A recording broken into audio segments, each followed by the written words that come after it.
Nous avons, dans une interview, parlé du régime ivoirien. Certains Burkinabés sont montés sur leurs chevaux et critiqués. Je le dis, j'insiste et je persiste. Nous n'avons rien contre le peuple ivoirien, mais nous avons quelque chose avec ceux qui dirigent la Côte d'Ivoire.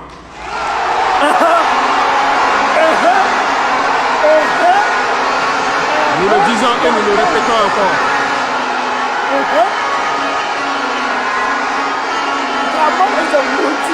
Laissez-moi vous dire quelque chose. Permettez-moi de vous dire quelque chose. Il y a bel et bien à Abidjan un centre des opérations pour déstabiliser notre pays. Personne ne peut le nier et nous vous ferons les preuves dans les jours suivants. Nous vous montrerons des preuves physiques. Vous allez comprendre de quoi nous parlons. Personne ne viendra nous dire qu'au Bénin, il n'y a pas de base française dirigée contre nous. Nous avons les preuves sous la main. 2 bases importantes.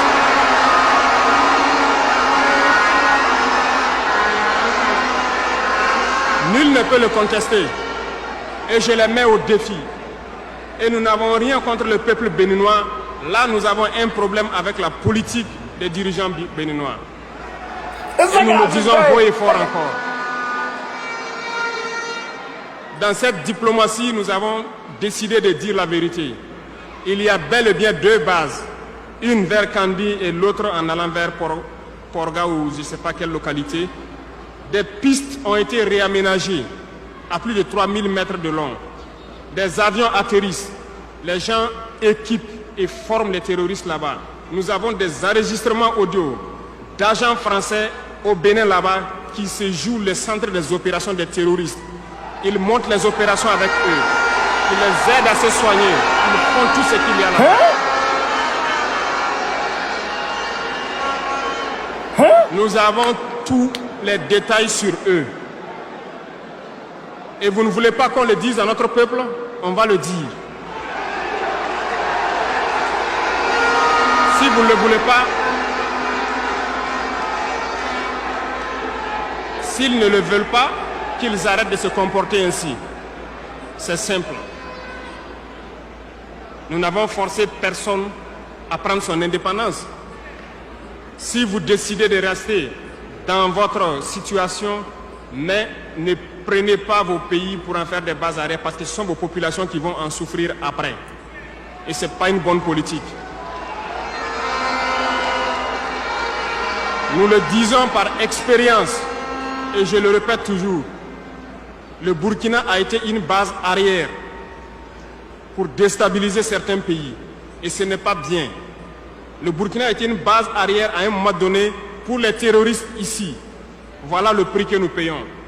Donc, pour prévenir les peuples de ces pays dont je parle, doivent parler à leurs dirigeants et qu'ils arrêtent cette politique parce que ça ne les arrange pas du tout.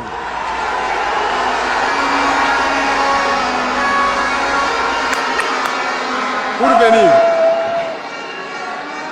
parce que malgré vos cotisations, je vous le disais tantôt, certaines puissances ont refusé de nous vendre les équipements, ont bloqué les équipements que nous avons achetés dans certains pays parce qu'ils ont la licence de certains composants. Et ces puissances exploitent des minerais au Burkina Faso. Je le dis ici, haut et fort et solennellement. Ça va s'arrêter. Nous allons retirer des permis d'exploitation. Nous n'allons pas permettre cela.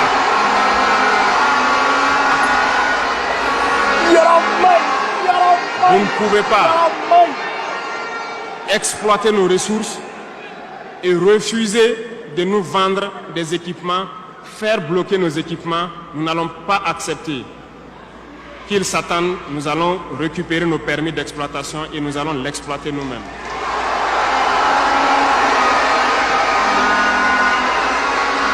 Revenant. Pour conclure sur le volet donc de la défense, nous n'allons pas trop nous étaler là-dessus, mais sachez que tout ce qui est déjà arrivé, les hommes sont en formation là-dessus, d'autres équipements viendront et cette guerre, nous allons la mener.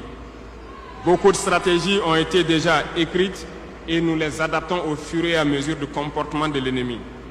Et nous allons vaincre très prochainement ce terrorisme ici au Burkina et même dans l'AES. À Tombouctou, lorsque nous avons rencontré, j'étais chargé de la sécurité donc de la plateforme aéroportière.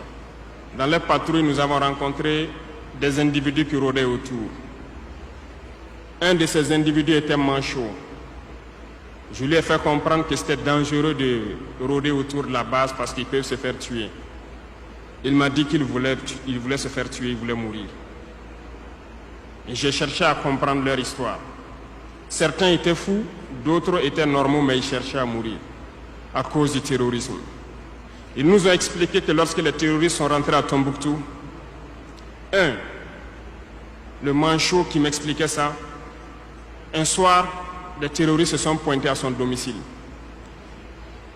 On voulait violer sa femme devant lui. Il s'est opposé. Ils sont repartis.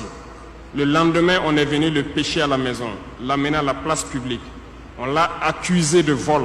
On a tranché sa main, on l'a battu. Il est reparti à la maison. Son fils, qui avait 16 ans, qui s'occupait de sa main, ils sont revenus. Ils ont violé la femme. Ils ont enlevé son fils. Ils ont continué à violer sa femme pendant des jours, jusqu'à ce que la femme se suicide. Et ils ont amené son fils, il n'a plus retrouvé son fils. Et lui, il préfère mourir. Voilà pourquoi il marche autour. Le jour qu'une sentinelle va lui tirer dessus, ça lui fera plaisir. D'autres ont connu le même sort. Ils ont été enlevés de chez eux parce qu'ils refusaient que les terroristes touchent à leurs femmes ou à leurs filles. Et le lendemain, on vient les soustraire, on les amène à la place publique, on les battait à sang. Et après, ils allaient faire leur sale besoin. Beaucoup de familles ont été détruites ainsi.